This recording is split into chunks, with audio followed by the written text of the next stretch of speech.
Untuk materi selanjutnya adalah pengaruh perubahan dan interaksi keruangan terhadap kehidupan di negara-negara ASEAN. Perubahan ruang dan interaksi antar ruang akibat faktor alam. Kondisi alam dan kondisi sosial negara-negara ASEAN yang relatif homogen dan saling membutuhkan memudahkan interaksi antar satu negara dan negara lain. Banyak faktor yang menimbulkan berbagai bentuk interaksi antar negara tersebut. Yang pertama adalah faktor iklim. Negara-negara ASEAN terkadang mengalami perubahan iklim yang tidak terprediksi sebagai akibat adanya perubahan pola penggunaan lahan dan perilaku yang menimbulkan pemanasan global. Perubahan iklim ini memicu terjadinya bencana alam klimatik atau bencana alam yang disebabkan kerusakan faktor-faktor iklim. Dalam upaya menanggulangi bencana di kawasan Asia Tenggara, ASEAN melakukan kerjasama antar negara anggotanya.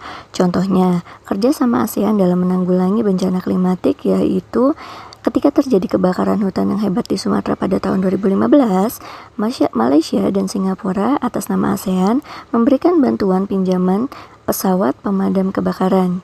Indonesia dan beberapa negara ASEAN lainnya membantu Filipina yang mengalami bencana badai Haiyan pada tahun 2014. Kondisi iklim yang sama ini membuat negara-negara di ASEAN saling bahu-membahu untuk membantu. Yang kedua, faktor geologi. Berdasarkan faktor-faktor yang berkaitan dengan kondisi geologi, seperti kondisi tanah dan batuan penyusun bumi, negara-negara ASEAN berada di daerah tumbukan antar lempeng. Pergerakan lempeng yang bertumbukan mengakibatkan terjadinya bencana geologi seperti gempa bumi. Apabila terjadi di laut, dapat mempengaruhi pergerakan gelombang laut.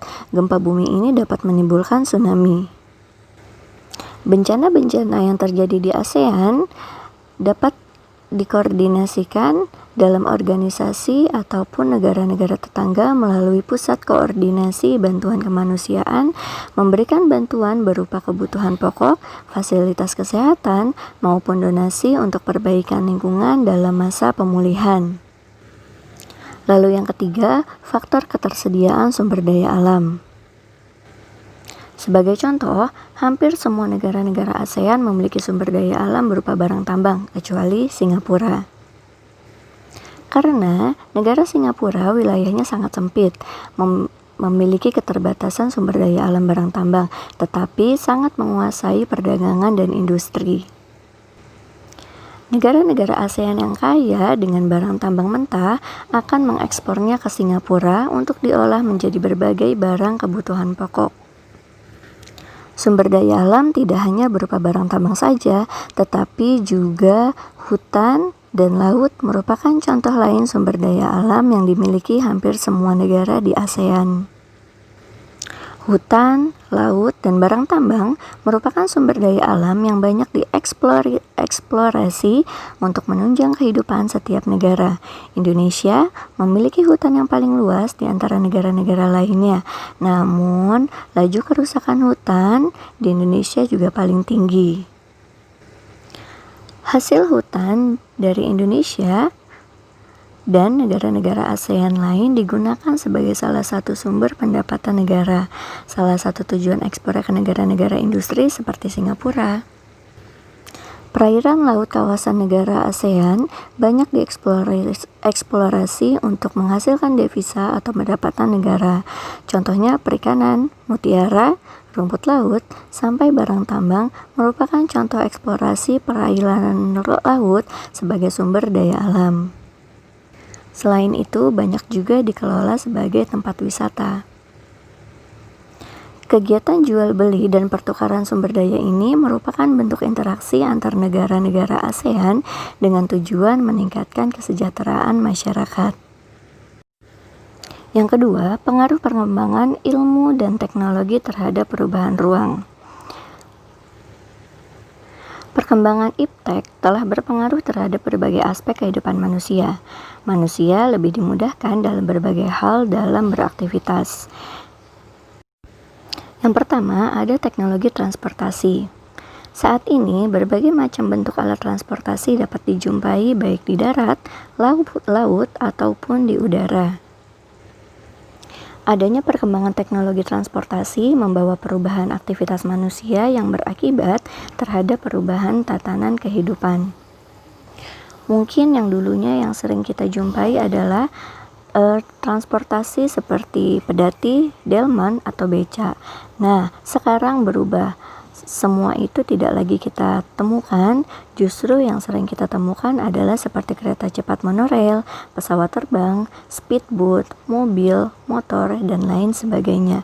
Itu adalah bentuk perkembangan teknologi transportasi yang ada di dunia. Tujuannya adalah memudahkan masyarakat dalam beraktivitas. Yang kedua adalah teknologi komunikasi. Komunikasi merupakan cara manusia saling berhubungan atau berinteraksi satu sama lain. Ilmu pengetahuan telah berjasa mengubah perkembangan teknologi komunikasi menjadi semakin canggih. Teknologi komunikasi memungkinkan informasi dapat menyebar luas dalam waktu yang singkat. Berbeda dengan keadaan masa lalu ketika komunikasi masih menggunakan surat. Cara pengirimannya membutuhkan waktu yang lama, tidak seperti sekarang ini ketika kita mengirim pesan langsung sampai dalam waktu kurang dari 1 detik. Perkembangan teknologi komunikasi sangat menguntungkan karena dapat mengurangi jarak dan waktu. Perubahan yang terjadi dalam kehidupan masyarakat di negara-negara ASEAN sebagai akibat perkembangan teknologi transportasi dan komunikasi. Jika dilihat dari sisi sosial, bertambahnya jumlah penduduk dalam waktu singkat. Yang kedua, kebutuhan transportasi massal semakin tinggi untuk menghindari kemacetan. Lalu, maraknya perdagangan manusia dan kerjasama luar negeri semakin mudah. Jika dilihat dari perkembangan ekonomi, bertambahnya pendapatan negara dari pajak dan pendapatan dari sewa tempat tinggal akibat muncul pusat-pusat aktivitas masyarakat seperti perbelanjaan, wisata, dan tempat tinggal yang diperlukan oleh pendatang.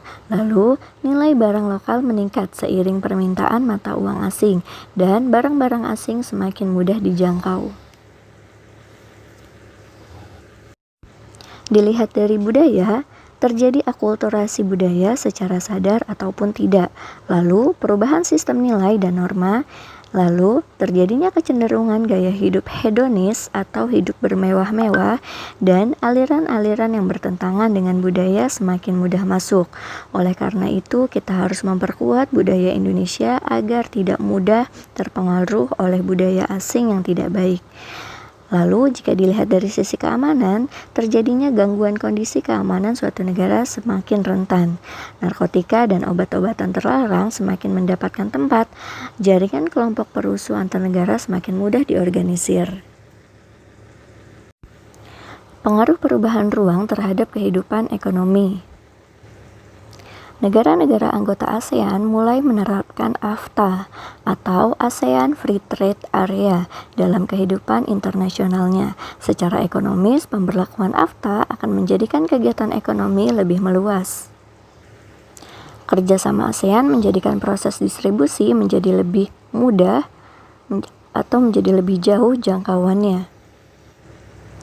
Perkembangan teknologi transportasi dapat memperpendek jarak dan waktu yang dibutuhkan untuk mendistribusikan barang atau jasa sampai ke tangan konsumen. Kegiatan produksi dan distribusi tujuannya adalah untuk memenuhi kebutuhan masyarakat sebagai konsumen. Konsumen adalah pengguna barang atau jasa yang telah diproduksi oleh produsen dan didistribusikan oleh distributor. Pengaruh konversi lahan pertanian ke industri dan pemukiman terhadap perubahan ruang dan interaksi antar ruang. Konversi lahan pertanian menjadi lahan industri banyak terjadi di negara-negara yang sedang berkembang. Penggunaan lahan dalam pembangunan industri memerlukan perhatian beberapa negara industri. Masalahnya, tidak semua industri yang akan atau sudah dibangun berada di lahan yang tepat dan tidak menempati lahan produktif seperti lahan pertanian. Berbagai masalah akan muncul seperti yang pertama, lahan pertanian berkurang. yang membuat produktivitas pangan dari pertanian menurun. Lalu, lahan pertanian sekitar industri berpotensi terkena imbas pencemaran akibat limbah atau polusi dari industri baik tanah, air maupun udara. Lalu, konversi lahan itu menular yang akan mengancam ketersediaan lahan pertanian. Lalu yang kedua, pengaruh konversi lahan pertanian menjadi lahan pemukiman. Tentunya kalian sering melihat yang tadinya lahan persawahan tiba-tiba hilang begitu saja, berdirilah tembok-tembok besar seperti perumahan. Dampak negatifnya adalah luas lahan pertanian semakin berkurang, sehingga produktivitas pangan semakin kecil. Petani dan buruh tani kehilangan mata pencahariannya, lalu hilangnya lahan terbuka hijau dan berkurangnya lahan resapan air. Konversi lahan identik dengan perubahan kondisi ruang. Konversi lahan tidak dapat dicegah karena kebutuhan manusia akan ruang tidak dapat dihindari. Mencegah konversi lahan bisa jadi menghambat pembangunan suatu negara. Oleh karena itu, konversi lahan pertanian harus tetap terjadi. Meskipun demikian, kita harus mengawasi konversi lahan yang terjadi. Jangan sampai mengganggu keseimbangan alam, ekosistem, dan keberlangsungan kehidupan sebagai warga negara. Cukup sekian materi hari ini, semoga bermanfaat. Terima kasih. Wassalamualaikum warahmatullahi wabarakatuh.